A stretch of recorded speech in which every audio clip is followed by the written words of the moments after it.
Prantij approach road ઉપર હાલ traffic જામની સમસ્યા દિવસે ને દિવસે ગંભીર બનતી જાય છે.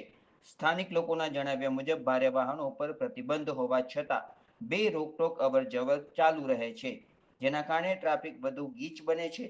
પોલીસ અને તંત્ર દ્વારા યોગ્ય નિયંત્રણ ન રાખવામાં આવતા હોતા હૈ ચલતા હૈ જેવી સ્થિતિ સર્જાય છે. રોડનું કામ પણ ધીમી ગતિએ ચાલી રહ્યું છે, જેના કારણે વેપારીઓ અને આસપાસના રહેવાસીઓ પરેશાન થઈ રહ્યા છે. ધૂળ, અવાજ અને સતત ટ્રાફિકના કારણે લોકોના દૈનિક જીવન ઉપર અસર પડી રહી છે. સ્થાનિક લોકોએ અનેક વખત તંત્ર સમક્ષ રજૂઆત કરી હોવા છતાં હજી સુધી કોઈ અસરકારક પગલાં લેવામાં આવ્યા નથી.